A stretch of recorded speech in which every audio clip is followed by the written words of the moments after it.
Shalom jemaat terkasih, kiranya sukacita dan damai Kristus senantiasa mengalir bagi kita semua. Saya Fengki Kurniawan hari ini akan menyampaikan kegiatan untuk sepekan ke depan.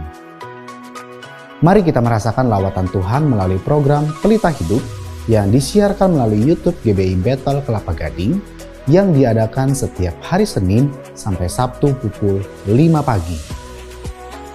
Doa pagi diadakan setiap hari Senin sampai Sabtu pukul 6 pagi sampai 7 pagi, diadakan secara online melalui aplikasi Zoom.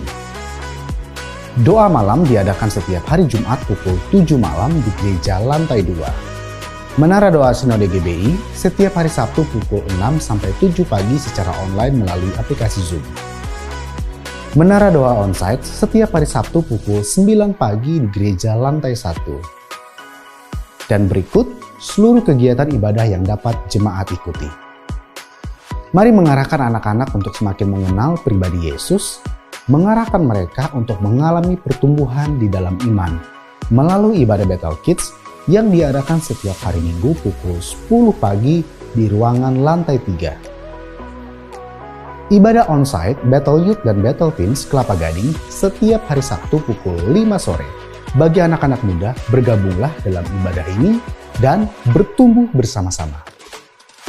Ibadah WBI Wanita Bethel Indonesia hari Rabu 5 Juli 2023 pukul 10 pagi secara onsite di gereja lantai 2. Ibadah akan dilayani oleh hambanya Pendeta Vera Sagotra dengan tema Refleksi Diri Menjadi Wanita yang Tangguh dalam Kristus. Untuk para wanita Bethel, hadirilah kegiatan ibadah ini. Ibadah Raya GBI Bethel Kelapa Gading Minggu 9 Juli 2023, ibadah pukul 8 dan 10 pagi akan dilayani oleh hambanya Pendeta Dr. Rubin Adi Abraham dengan tema Siapakah Aku? Shalom para wanitanya Allah. Kami dari WBI mengundang saudara-saudari sekalian untuk hadir dalam ibadah WBI pada hari Rabu tanggal 5 Juli pukul 10 pagi di gereja ini.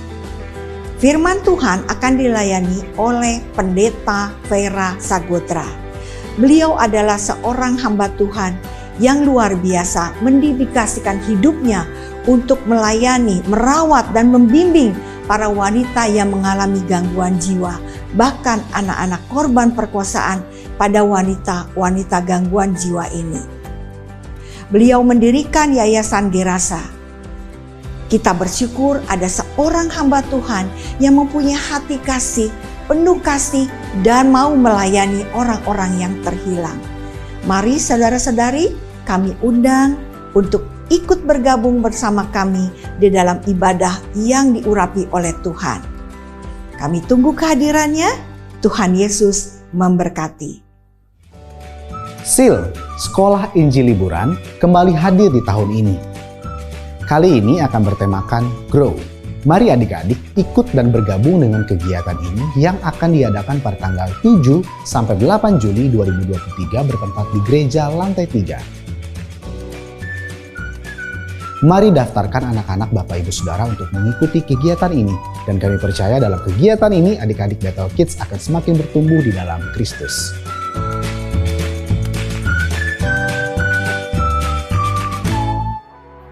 Kami informasikan retreat gabungan SMK Berakar dan Bertumbuh GBI Bethel Jakarta hadir kembali yang diadakan pada hari Rabu 19 Juli 2023 bertempat di GBI Bethel Kelapa Gading.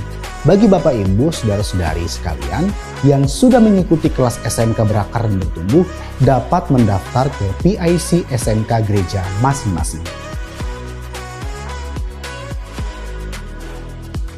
Bagi jemaat yang mau memberikan persembahan dan membutuhkan pelayanan pastoral dapat scan QRIS yang berada di depan bangku Bapak Ibu sekalian. Demikian Bethel News minggu ini, tetap kuat dalam Kristus dan percayalah bahwa rancangan Tuhan dalam hidup kita sempurna adanya. Tuhan Yesus memberkati. Mari hari ini jemaat Tuhan, mari hari ini kita mau sama-sama renungkan kebaikan Tuhan kita. Karena kebaikannya dan anugerahnya, kita bisa ada sampai saat ini dan kota Jakarta bisa ada sampai saat ini untuk merayakan ulang tahunnya di tahun ini. Dan hari ini mari kita sebagai jemaat Tuhan, mari hari ini kita mau sama-sama bawa hati kita Mari kita mau sama-sama bawa hati kita untuk bertemu dengan Tuhan. Dan hari ini mari kita mau sama-sama berdoa untuk bangsa kita.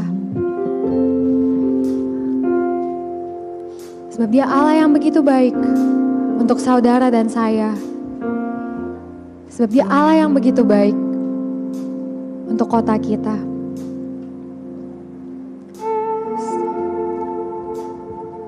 Yes Tuhan, kami bersyukur Tuhan buat kasih-Mu dan kebaikan-Mu Tuhan. Kami bersyukur Tuhan kalau hari ini Kau telah panggil kami dan tetapkan kami Tuhan. Untuk bisa ada Tuhan sebagai warga di kota ini Tuhan. Kami percaya Tuhan Kau mau pakai kami lebih lagi Tuhan. Hari ini Tuhan biar segala pujian dan sembah untuk Engkau Tuhan. Yes.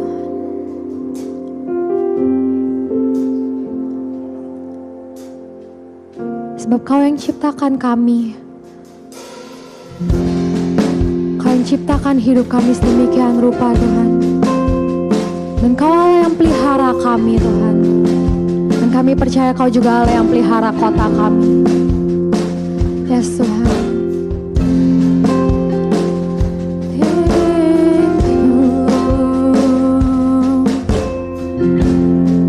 Mari kita mau sama-sama nyanyikan.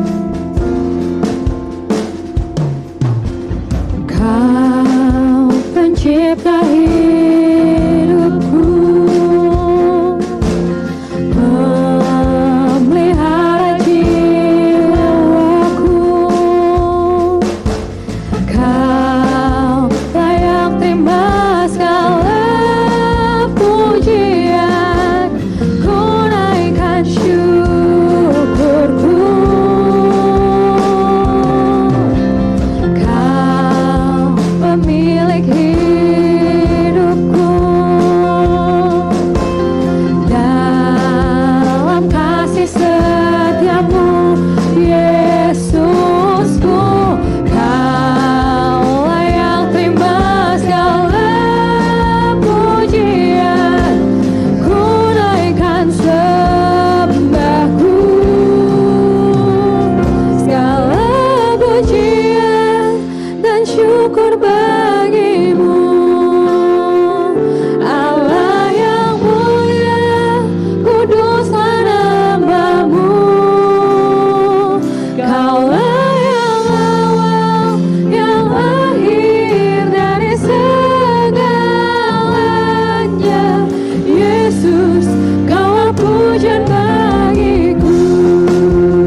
memiliki hidup kami Tuhan. Dan kami percaya Tuhan, kami aman di dalam tangan-Mu Tuhan. Sebab Kau Allah yang selalu pelihara kami Tuhan. Sebab itu kami percaya Tuhan, apapun yang Kau buat Tuhan, apapun yang terjadi saat ini Tuhan, semuanya selalu indah apa adanya Tuhan. Yes Tuhan, hari ini Tuhan kami jemaat-Mu Tuhan, kami mau datang Tuhan hari ini. Kami mau sama-sama bersuka cita, kami mau sama-sama bersorak-sorai Tuhan buat setiap berkat yang Kau berikan. Buat kota kami Tuhan, yang telah Kau jaga Tuhan hingga saat ini Tuhan. Kami mau mengucap syukur Tuhan. Buat keluarga kami juga Tuhan, untuk saat ini Tuhan kami mau mengucap syukur Tuhan, sebab Kau Allah yang baik. Terima kasih Tuhan atas berkat-Mu Tuhan. Hanya dalam nama Tuhan kami Yesus Kristus, setiap jemaat Tuhan yang siap untuk memuji memuliakan Tuhan, sama-sama kita mau katakan amin. Berikan sorak-sorai kemuliaan buat Tuhan kita. Haleluya, puji rawat Tuhan. Hari ini masih siap untuk memuji Tuhan, amin. Amin. Mari kita mau sama-sama nyanyikan. Hari ini kita mau sama-sama menari buat Tuhan kita, amin Bapak Ibu Saudara.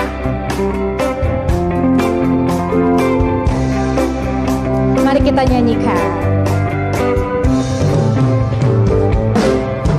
Tuhan aye Babe di sorge. Tuhan aye juru selamat.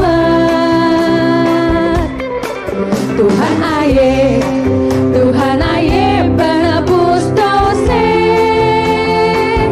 Yang percaya diampunin dosanya. Yang percaya kagak binasa. Kita mau nyanyiin sama-sama. Tuhan aye Babe di sorge. Mari kita katakan Tuhan aye juru selamat. Siapa Tuhan kita Bapak Ibu? Tuhan aye penebus dosa. Yang percaya diampunin dosanya. Yang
kita telah menerima kemenangan dari Tuhan. Mari kita sama-sama sorakan haleluya. Haleluya.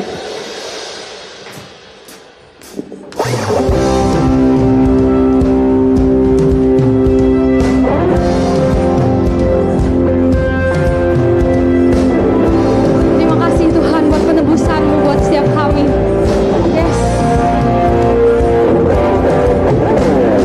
Kami yang telah ditebus dengan darah yang kudus, mengangkat pujian bagi-Mu.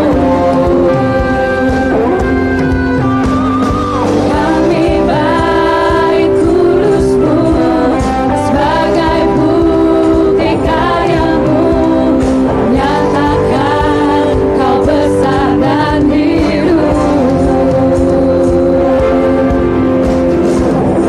Berlari sampai tujuan, mendapatkan mahkota kekal. Kami terima kuasa-Mu Tuhan, kami terima kemenangan yang Engkau sediakan untuk kami bawa di setiap langkah. Dimanapun kami berdiri, kemanapun kami kan pergi, di situ pasti mujizat-Mu terjadi. Mari kita mau sama-sama nyanyikan lebih semangat lagi. Amin Bapak Ibu. Kami yang telah ditebus dengan darah yang kudus, mengangkat pujian bagi-Mu. Kami baik kudus-Mu sebagai bukti karya-Mu, nyatakan Kau besar dan hidup. Berlari sampai tujuan, mendapatkan mahkota kekal. Kami terima kuasa-Mu Tuhan, kami terima kemenangan yang Engkau sediakan untuk kami bawa di setiap langkah. Dimanapun kami berdiri, kemanapun kami kan pergi, di situ pasti mujizat-Mu terjadi.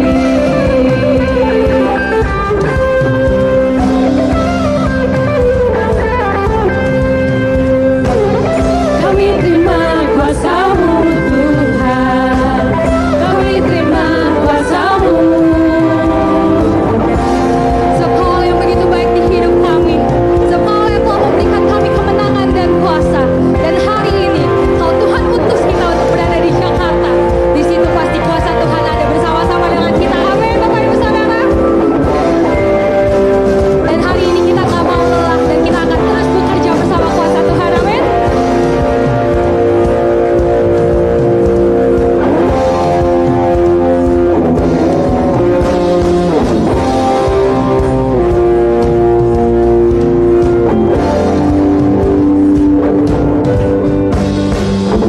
Berlari sampai tujuan, mendapatkan mahkota kekal. Kami terima kuasa-Mu Tuhan, kami terima kemenangan yang Engkau sediakan untuk kami bawa di setiap langkah. Dimanapun kami berdiri, kami berdiri, kemanapun kami kan pergi, di situ pasti mujizat-Mu terjadi. Di situ pasti mujizat-Mu terjadi. Di situ pasti apa? Di situ pasti mujizat-Mu terjadi. Berikan kemuliaan buat Tuhan kita. Haleluya. Bapak Ibu Saudara sekalian dipersilakan untuk kembali duduk. Mari Bapak Bapak Ibu, saudara sekalian, hari ini kita mau sama-sama siapkan hati kita untuk mendengarkan firman Tuhan. Yes, Tuhan. Terima kasih Tuhan buat kebaikan-Mu Tuhan. Terima kasih Tuhan untuk kasih-Mu Tuhan. Terima kasih atas keluarga terbaik yang telah Engkau berikan di hidup kami Tuhan. Untuk orang tua, untuk anak, untuk kakak adik Tuhan. Terima kasih atas kasih-Mu Tuhan, walau mungkin keluarga kami tidak sempurna Tuhan. Tapi Kau gak pernah meninggalkan keluarga kami Tuhan, dan kasih-Mu selalu ada untuk keluarga kami Tuhan. Dan biarkan Tuhan hari ini Tuhan, melalui pujian hari ini, kami mau bawa hati kami untuk berdoa bagi keluarga kami juga Tuhan. Dan untuk menyerahkan keluarga kami ke dalam tangan-Mu Tuhan. Yes. Yes. Kiranya Tuhan berkenan memberkati rumah keluargaku. Apa yang telah Tuhan berkati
Hari ini saya akan menyampaikan firman dengan judul The Power of Love atau Kuasa Kasih.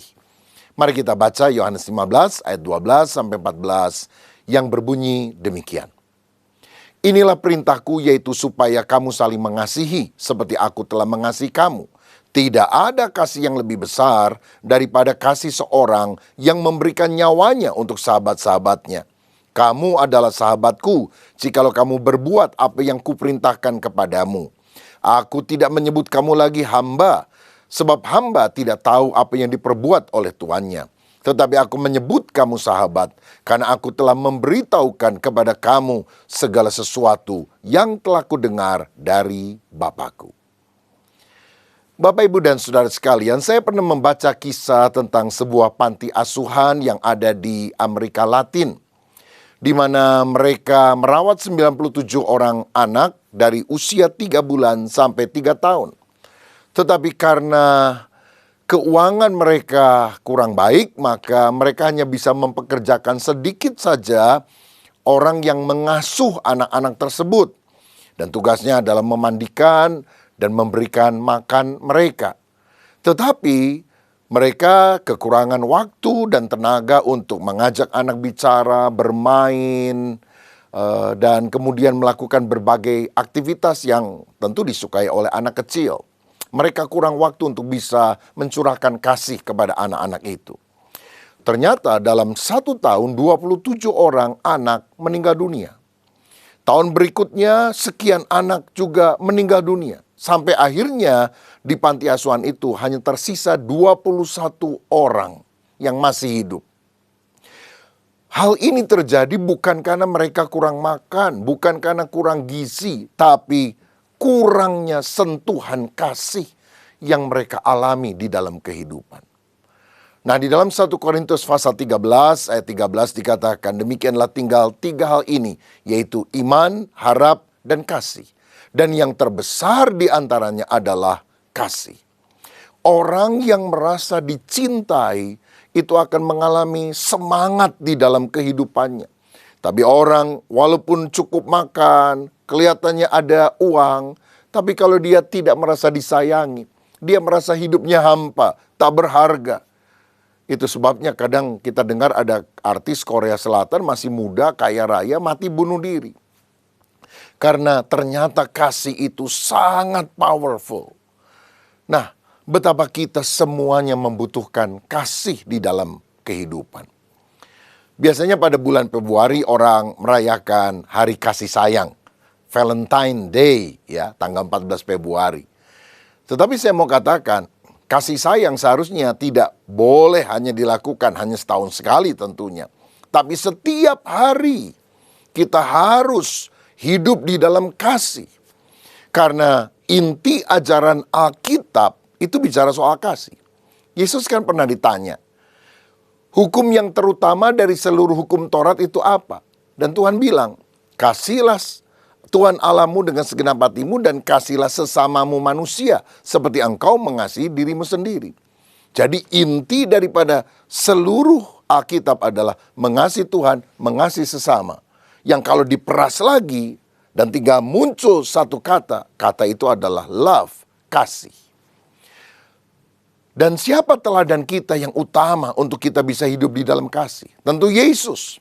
Dia mengasihi umatnya, dia rela mati, saudara-saudara, untuk menebus dosa kita. Bahkan dia mengasihi musuh-musuhnya. Di kayu salib dia berkata, Bapa, ampunilah mereka, karena mereka tidak tahu apa yang mereka perbuat. Oh, betapa besar kasih Yesus, dan kita perlu belajar hidup di dalam kasih seperti itu. Karena itu hari ini, dalam bahasan The Power of Love, kuasa kasih, kita perlu mempelajari bagaimana caranya kita bisa mengasihi seperti Tuhan Yesus. Ada 3 hal yang kita perlu perhatikan. Yang pertama, karena mengasihi, Yesus menjalin relasi. Saudara-saudara, ketika Yesus ada di dunia, dia memilih 12 orang murid untuk menjadi sahabatnya. Supaya mereka bisa saling mengasihi satu dengan yang lain. Dia berkata, kamu bukan lagi hamba, tapi sahabat. Dan aku memberitahukan rahasia-rahasia, hal-hal yang penting yang kamu harus mengerti dalam kehidupan. Saudara, Yesus selalu berada di dalam komunitas untuk bisa saling menyatakan kasih-Nya. Seringkali Yesus bahkan membawa 3 murid utama ke tempat-tempat tertentu. Misalnya ketika Yesus dimuliakan di atas gunung, ketika Yesus membangkitkan anak Yairus yang mati, bahkan ketika dia bergumul di Taman Getsemani menjelang penangkapan dan kematiannya, dia bawa Petrus, Yohanes, Yakobus. Karena Yesus ingin mendapatkan kekuatan juga dari yang lain. Menjalin relasi adalah sesuatu yang sangat penting. Bahkan Yesus sebagai manusia sejati, dia membutuhkan menjalin hubungan dengan orang lain. Saudara-saudara, bukan hanya dengan murid-muridnya, Yesus juga bergaul dengan banyak orang. Dia bicara kepada Sakius, seorang pemungut cukai, dan makan di rumah mereka.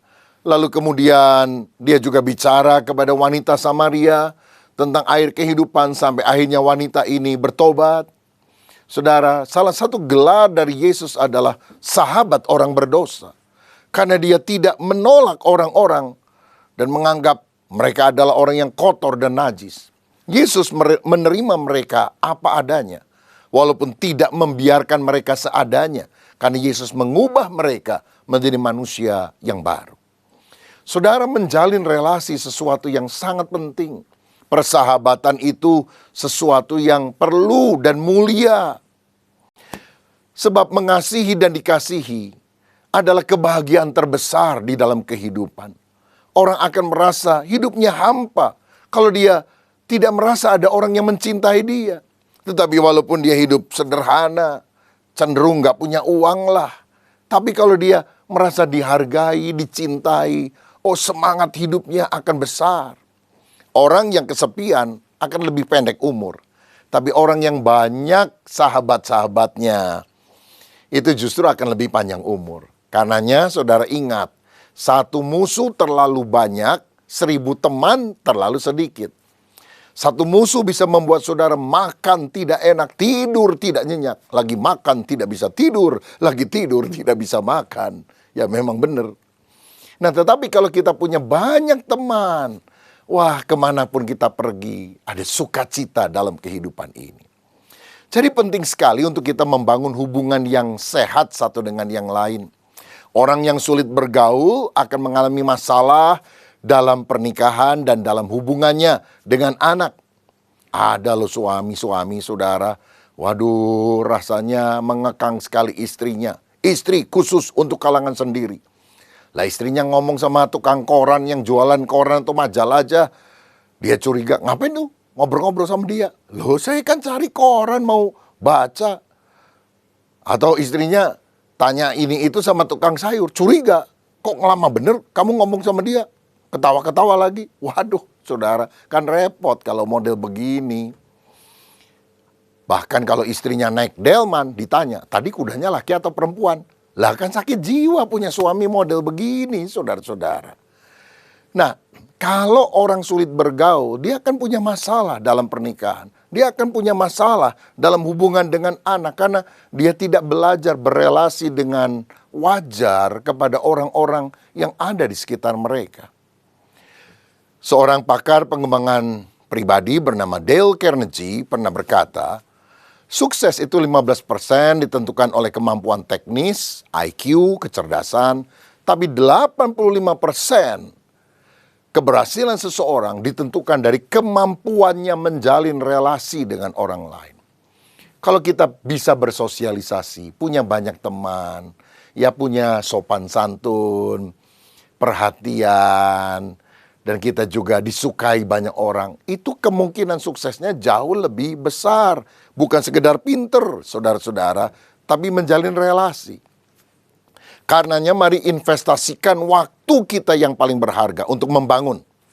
Bukan untuk membangun rumah, membangun gedung, membangun karir, bahkan bukan yang terutama untuk membangun pelayanan. Tapi bangunlah relasi yang baik, hubungan yang baik. Yaitu dengan Tuhan dan juga dengan sesama. Ini prinsip salib, vertikal hubungan baik dengan Tuhan dan horizontal hubungan baik dengan sesama. Seperti hukum yang utama yang Yesus sudah katakan, kasihilah Tuhan Allahmu dan kasihilah sesamamu manusia seperti engkau mengasihi dirimu sendiri. Dan percayalah saudaraku, membangun hubungan itu bukan sesuatu yang membuang-buang waktu. Membangun hubungan adalah sesuatu yang memang diperlukan untuk mempererat relasi satu dengan yang lain. Saya teringat satu kali ada seorang politikus yang sangat sibuk. Dia punya anak yang masih kecil tapi bertumbuh menjadi remaja. Anaknya berkali-kali minta waktu dari papanya untuk bermain bersama. Tapi politikus ini bilang terlalu sibuk, nanti saja. Sampai akhirnya istrinya bilang, "Pap, turuti dong. Kamu kan punya anak, anakmu satu lagi. Masa kamu tidak bisa kasih waktu buat dia pada sama orang lain bisa?" Akhirnya bapak itu berjanji, "Oke, hari Senin ya kita akan pergi." Wah, anaknya seneng bener. Diajak kemana saudara? Diajak mancing di danau seharian. Anak dan bapaknya itu, si politikus. Dan ketika mereka pulang sore harinya membawa beberapa ikan yang ditangkap, keduanya masuk kamar masing-masing dan politikus itu menuliskan dalam diary-nya, "Hari ini saya mancing dengan anak. Satu hari yang produktif terbuang sia-sia untuk sesuatu yang kurang berharga." Bayangkan saudara sekalian, dia bisa nulis begitu karena dia pikir kalau dia ketemu sama temannya, dia pergi ke kantor, dia bisa melakukan ini itu, dia bisa mengerjakan banyak tugas begitu. Dan dia rasa membuang waktu. Sedangkan di kamar sebelahnya, anaknya menulis di diary-nya, "Hari ini saya bermain dengan papa, saya mancing di danau. Oh, ini hari yang sangat indah dalam kehidupan saya." Bapaknya tidak menghargai waktu untuk menjalin relasi. Anaknya sangat menghargai itu. Nah, bagaimana dengan Tuhan? Saudara tahu, ketika Tuhan menciptakan alam semesta ini, dia bekerja 6 hari. Tapi pada hari ke-7, dia beristirahat. Kalau saya baca dalam Kejadian 2 ayat 2-3 dikatakan ketika Allah pada hari ke-7 telah menyelesaikan pekerjaan yang dibuatnya itu, berhentilah ia pada hari ke-7 dari segala pekerjaan yang telah dibuatnya itu. Lalu Allah memberkati hari ke-7 itu dan menguduskannya, karena pada hari itulah ia berhenti dari segala pekerjaan penciptaan yang telah dibuatnya. Allah berhenti bekerja. Bukan karena dia capek, saudara. Tetapi tujuannya dia berhenti bekerja adalah untuk menikmati kebersamaan dengan ciptaannya. Bersekutu dengan apa yang sudah dia jadikan. Loh, kalau Allah terus kerja sampai 7 hari kan lebih produktif. Hidup ini bukan hanya sekedar ditandai oleh produktivitas. Kelihatannya kuantitas pekerjaannya banyak. Tapi kita harus menerima dan mengalami apa yang disebut the quality of life. Kehidupan yang penuh dengan kualitas. Di mana kita bisa bersekutu dengan orang-orang yang ada di sekitar kita. Dengan keluarga kita, dengan istri, dengan anak, dengan teman-teman. Rileks, ngobrol, mungkin ngopi. Tidak ada agenda tertentu. Dan itu yang membuat ikatan kasih makin erat satu dengan yang lain. Saudara, banyak bapak-bapak menghabiskan waktu untuk meeting. Ya, meeting selalu ada agendanya. Tetapi ingat, dengan anakmu, jangan ketemu itu untuk meeting, tapi dating. Ya, orang kalau dating pacaran, seorang kepada pacarnya, kan nggak ada 3 hal yang saya mau bicara kepada kamu. Ya, ada 4 poin yang kita akan bahas bersama dan diskusikan. Kan nggak begitu, saudara. Orang dating itu kan nggak ada agendanya, yang ngobrol ngalor ngidul lah istilahnya. Tapi justru terjalin relasi hubungan yang erat satu dengan yang lain. Dan ini adalah sesuatu yang kita bangun karena kasih. The power of love akan terjadi kalau kita membangun relasi. Ingatlah ini. Kita harus selalu mengasihi orang dan menggunakan barang. Jangan kita mengasihi barang lalu menggunakan orang. Sehingga kita menjadi manusia yang manipulatif. Yesus mengasihi dan dia menjalin hubungan dengan orang lain. Kiranya kita juga bisa demikian. Yang kedua, Yesus mengasihi dan wujudnya apa? Dia menyatakan kasih dalam tindakan. Kasih itu bukan cuma perasaan, bukan hanya feeling. Love is a verb. Kasih itu kata kerja, saudara. Harus dinyatakan di dalam tindakan. Nah, tindakan apa yang kita harus lakukan ketika kita menyatakan kasih? Pertama, Yesus berbicara. Yesus mengungkapkan isi hatinya. Dia membuka diri. Dia bilang, kamu bukan hamba. Kamu adalah sahabatku. Aku mau ceritakan hal-hal yang berharga bagimu. Saudara-saudara, dia mengungkapkan perasaannya dalam kata-kata kasih. Sehingga murid-murid sadar. Bukan hanya berasumsi menebak-nebak. Yesus kok diem aja ya? Apa dia marah? Apa dia suka sama saya? Apa dia tidak suka? Dia bilang, kamu sahabat saya. Dan kita berkata, I am a friend of God. Aku temannya Tuhan. Wah, ini memberikan sukacita dan kekuatan di dalam diri orang yang mendengarnya tentunya. Jadi berbicara adalah cara kita untuk mengungkapkan kasih. Dalam keluarga ini sesuatu yang sangat penting. Saudara-saudara, keluarga yang harmonis harus dibangun dengan seringnya berkomunikasi satu dengan yang lain. Masalah muncul karena kadang-kadang kita tidak sadar kebutuhan komunikasi ini. Nah, ada survei menunjukkan kebutuhan komunikasi seorang istri adalah 60 menit setiap hari. Tetapi suaminya merasa cukuplah berkomunikasi dengan istri 15 menit saja setiap minggu. Nah, di sini masalah muncul, saudara. Karena sebetulnya kebutuhan komunikasi seorang wanita tentu lebih banyak daripada pria. Sebab sejak lahir, bayi perempuan itu menurut riset gerakan mulutnya lebih banyak dari bayi laki-laki. Nah, ada satu riset di Praha, di Ceko, bahwa seorang pendeta, kalau dia tidak sedang berkhotbah, rata-rata mengucapkan 3.420 kata setiap hari. Seorang prajurit di asrama mengucapkan 7.420 kata. Seorang pelajar mengucapkan 8.760 kata. Tapi saudara tahu seorang istri mengucapkan berapa kata setiap hari?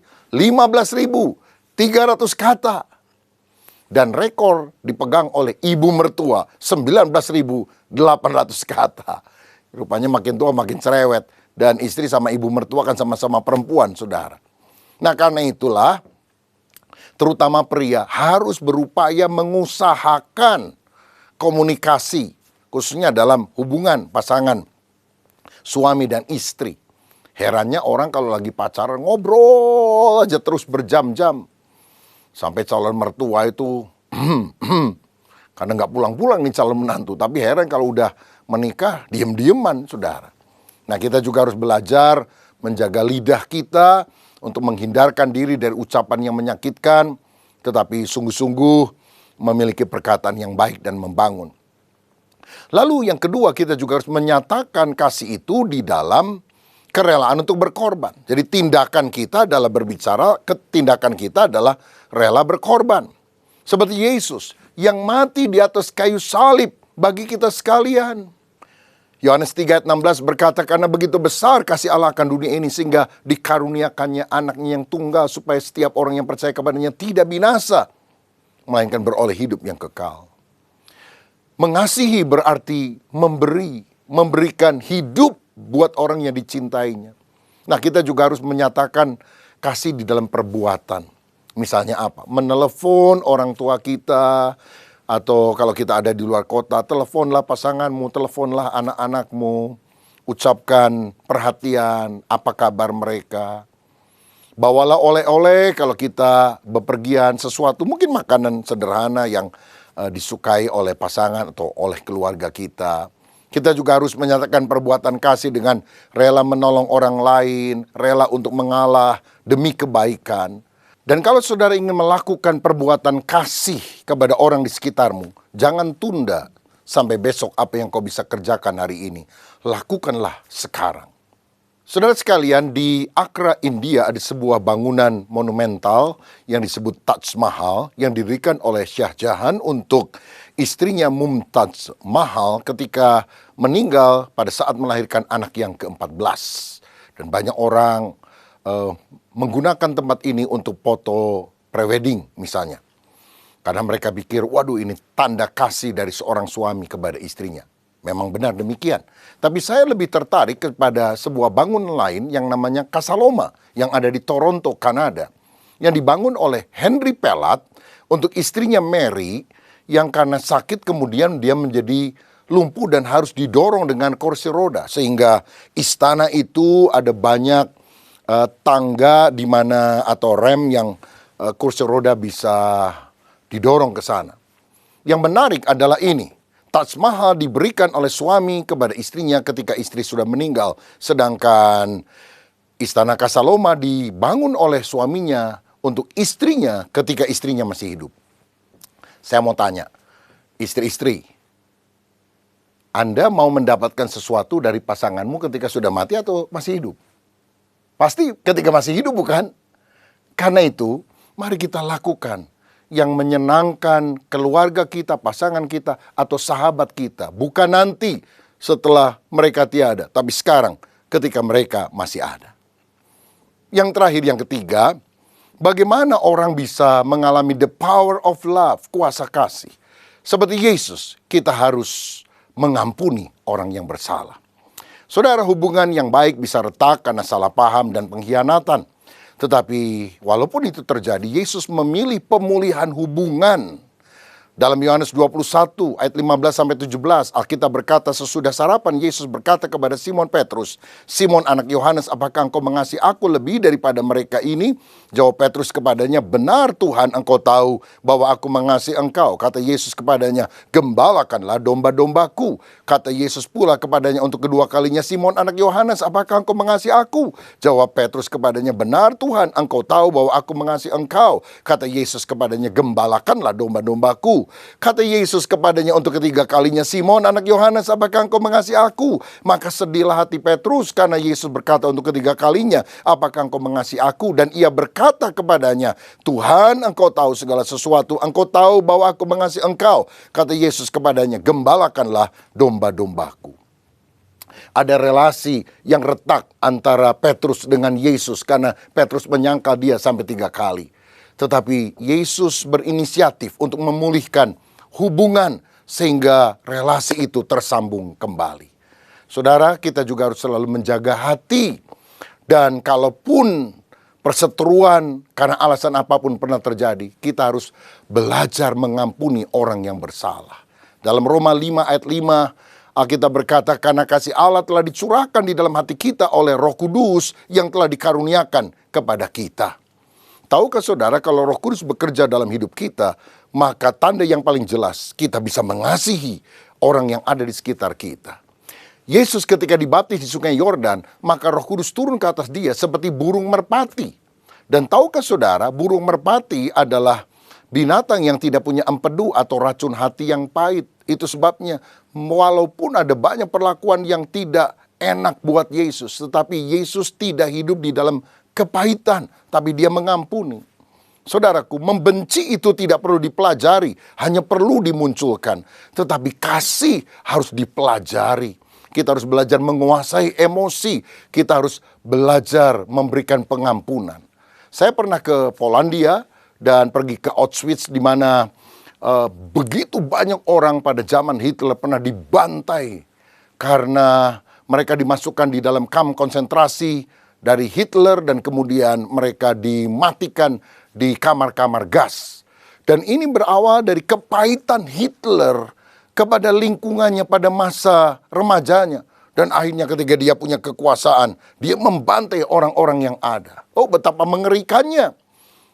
Tapi lihat Yesus. Yesus belajar mengampuni bahkan orang yang menyalibkan dia. Saudara, mari nyatakan kasih-Mu di dalam pengampunan. Tahukah saudara, ketika kita mengampuni orang yang bersalah kepada kita, itu adalah hadiah terbesar yang kita bisa berikan kepada diri kita sendiri. Karena pada waktu kita mengampuni, yang mengalami damai sejahtera, kelepasan dalam hati bukan orang lain, tapi terutama diri kita. Dan itulah teladan Tuhan Yesus. Yohanes Paulus II pernah ditembak oleh seorang yang bernama Mehmet Aksa dari Turki, saudara. Dan Paus hampir mati. Tetapi setelah dia pulih, maka satu kali dia pergi ke penjara di mana Mehmet itu ditahan, mereka berdua berbicara. Dan setelah selesai tampaknya Paus memberkati atau mendoakan Mehmet ini. Dan ketika Paus pulang, Mehmet berkata, hal pertama yang aku akan lakukan ketika aku keluar dari penjara adalah, saya mau ke Vatikan, saya mau minta dibaptis oleh Paus. Saya mau katakan bahwa kasih bisa mengalahkan kejahatan sebesar apapun. Seperti Yusuf yang dibenci oleh saudara-saudaranya. Tetapi ketika akhirnya Yusuf jadi raja muda di Mesir, dan saudara-saudaranya datang ke Mesir untuk minta pertolongan karena kelaparan sedang terjadi. Dan waktu mereka tahu penguasa di Mesir adalah Yusuf, mereka ketakutan. Tapi Yusuf tidak membalas yang jahat dengan yang jahat. Dia membalas kejahatan dengan kebaikan. Saudara, itulah ajaran firman. Bahwa kita harus hidup di dalam kebaikan. Balas yang jahat bukan dengan yang jahat, tapi balas yang jahat dengan yang baik. Saudara tahu, dulu di Berlin itu ada tembok yang memisahkan antara Jerman Timur dan Jerman Barat. Dan seringkali orang-orang dari Jerman Timur itu melampaui tembok tersebut sampah kepada orang-orang di Jerman Barat. Tentu orang Jerman Barat yang tinggal di perbatasan jadi marah. Tapi ada seorang bilang, jangan balas lempar sampah. Karena mereka memberi apa yang mereka punya, yaitu sampah. Tapi kita bisa memberi apa yang kita bisa punya. Makanan, pakaian, selimut. Jadi setiap kali mereka lempar sampah, dibalasnya dengan lempar apa? Makanan, pakaian yang bersih, selimut. Sampai akhirnya tembok Berlinnya itu sekarang runtuh, saudara-saudara. Dan mereka rekonsiliasi menjadi satu Jerman. Inilah wujudnya kalau kita sungguh hidup di dalam kasih. Kuasa kasih itu akan mengalahkan kepahitan dan kebencian. Adakah di antara saudara yang hari ini mau hidup di dalam kasih sama seperti Tuhan Yesus? Mari kita belajar. Yang pertama, menjalin relasi satu dengan yang lain. Yang kedua, kita harus menyatakan kasih di dalam tindakan, bicara kepada orang lain, rela berkorban bagi orang lain. Dan yang ketiga, kita harus mengampuni, membalas kejahatan dengan kebaikan. Dan saya percaya kalau 3 hal ini kita lakukan, kasih Kristus itu bisa kita salurkan kepada orang lain. Kiranya Tuhan Yesus menjadikan kita alat kasih-Nya. Saudara yang mau hatimu dilanda oleh kasih Allah, dicabut itu segala kepahitan, kejengkelan, dendam, dan kau belajar mengasihi, mengampuni, mari taruh tanganmu di dada, izinkan saya berdoa. Bapa Surgawi, terima kasih untuk kebenaran firman-Mu hari ini. Biarlah kami hidup di dalam kasih-Mu, karena ada kuasa, power di dalam kasih. Dan kalau kami mengasihi, sebetulnya kami meneladani Tuhan sendiri. God is love. Allah itu kasih. Dan biarlah kami menjadi anak Allah yang mempunyai sifat seperti Engkau. Bukan membenci, bukan iri, bukan dendam, tapi hidup di dalam kasih. Berkat-Mu atas kami, dalam nama Tuhan Yesus Kristus. Haleluya. Amin. Tuhan Yesus memberkati. Amin. Ku yakin saat kau berfirman, ku menang saat kau bertindak. Hidupku hanya ditentukan oleh perkataanmu. Amin. Ku aman karena kau menjaga.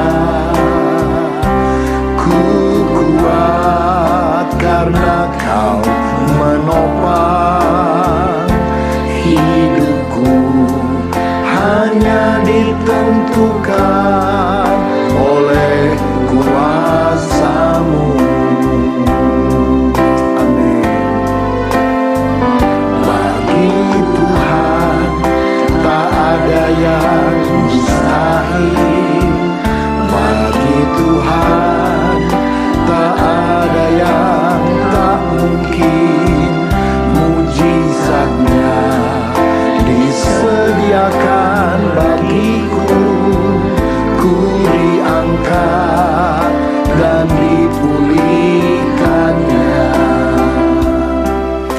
Saudara sekalian, saat ini kita akan menerima perjamuan kudus.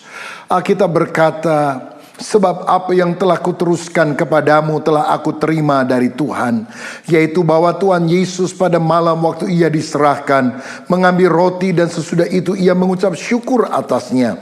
Ia memecah-mecahkannya dan berkata, inilah tubuhku yang diserahkan bagi kamu, perbuatlah ini menjadi peringatan akan aku. Mari kita siapkan roti di tangan kanan kita. Apakah sudah percaya roti yang diberkati ini ada persekutuan dengan tubuh Tuhan Yesus yang telah dipecah-pecahkan karena dosa-dosa kita? Amin. Mari kita makan dalam nama Tuhan Yesus Kristus.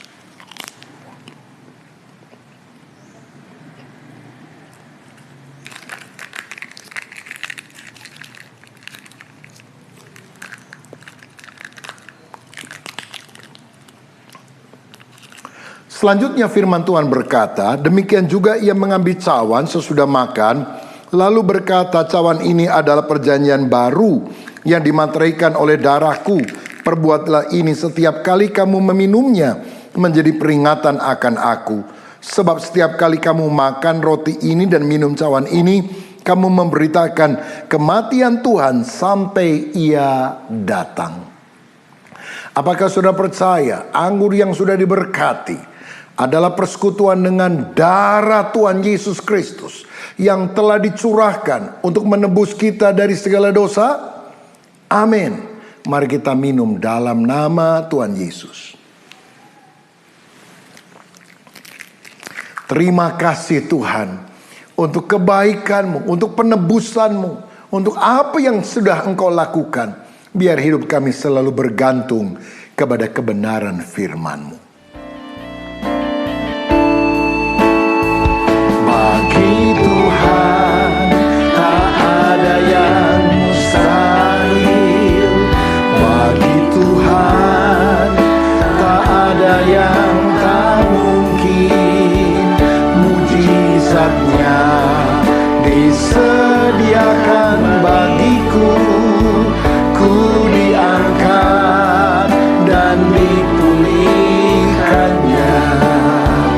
Ku diangkat dan dipulihkannya. Ku diangkat dan dipulihkannya. Bapa, terima kasih untuk firman-Mu, juga terima kasih untuk perjamuan kudus. Di dalam nama Yesus, amin. Haleluya, haleluya, haleluya. Kami mengucap syukur kepadamu Tuhan. Pagi hari ini kami berdoa kiranya lawatan Tuhan turun atas kota Jakarta. Damai shalom Tuhan turun dari Kepulauan Seribu, Jakarta Utara, Selatan, Timur, Barat, dan Pusat. Kiranya berkat rahmat Allah turun melindungi, melingkupi kota kami dengan damai yang daripadamu Tuhan. Tidak ada intoleransi di Jakarta, dan kami percaya damai Tuhan turun sehingga setiap warga di Jakarta boleh merasakan damai shalom itu turun atas kehidupan mereka. Kami berdoa Tuhan, kalau hari-hari ini komunikasi dalam keluarga tidak lancar, perselisihan, percekcokan sering terjadi, kami sebagai anak-anak-Mu berdoa dalam nama Yesus, kiranya keluarga-keluarga yang mengalami hal ini, ada Yesus yang hadir dalam rumah tangga, maka segala perselisihan akan diredakan, segala kekurangan akan dicukupi, dan segala yang menjadi kekurangan akan ditutup. Kami berdoa Tuhan pagi ini. Kami juga turun berdoa Tuhan untuk Republik Indonesia yang terbentang dari Aceh sampai dengan Papua. Di hari-hari ini banyak terjadi perselisihan Tuhan. Kami percaya dalam suhu politik yang meningkat. Kami berdoa dalam nama Yesus. Tuhan sudah tetapkan pemimpin untuk kami di 2024. Kiranya Tuhan dijauhkan dari orang-orang yang ingin memecah belah persatuan Indonesia. Kami berdoa pagi ini Tuhan, di Indonesia ada 1340 suku yang dimana di dalamnya ada bahasa, ada kebiasaan, ada adat dan sebagainya. Kami berdoa dalam nama Yesus, adalah kekayaan bagi Indonesia Tuhan untuk menyembah kepada Yesus sebagai Tuhan dan Juru Selamat. Tuhan, kami berdoa sungguh di negara kami ada 17.000 pulau yang terbentang Tuhan. Ada bahasa yang banyak sekali. Kami berdoa dalam nama Yesus Tuhan, satukan. Perbedaan merupakan keberagaman dan sesuatu yang indah dan tidak perlu dipertentangkan lagi. Terima kasih Tuhan, Engkau melawat Indonesia dengan damai daripada Tuhan. Kami berdoa secara khusus agar Indonesia menghasilkan sumber-sumber tambang yang baik, perkebunan yang baik, hasil pertanian yang baik, sehingga Tuhan, Indonesia dijauhkan dari krisis yang menghantui negeri ini Tuhan, dijauhkan daripada segala inflasi dan deflasi Tuhan. Kami berdoa dalam nama Yesus Tuhan, tolong, dan kami percaya Indonesia ada dalam genggaman dan perlindungan Tuhan.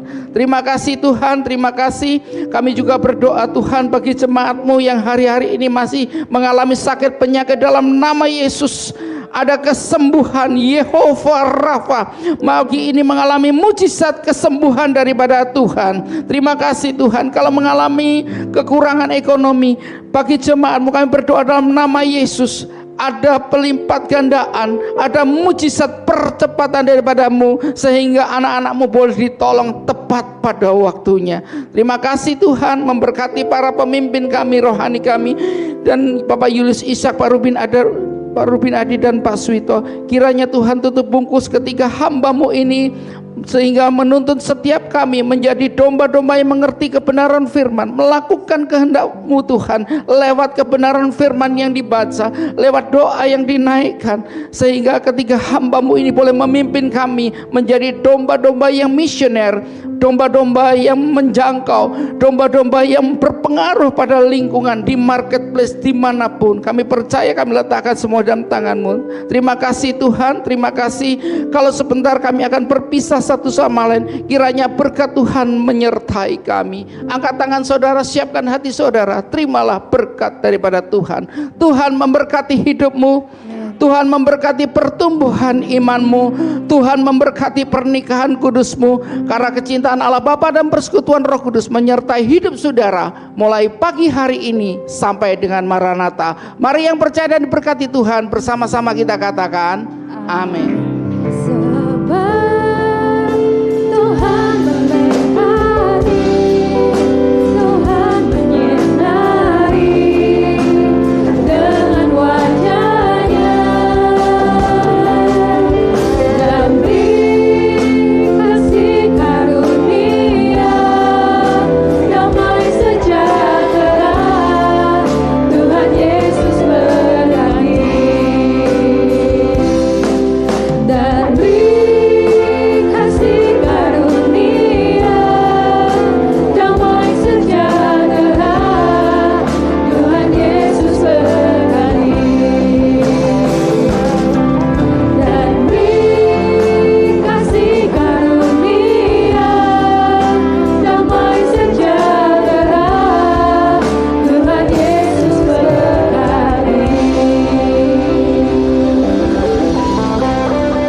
Selesai, jemaat dipersilahkan untuk bersaat teduh sejenak. Tuhan Yesus memberkati.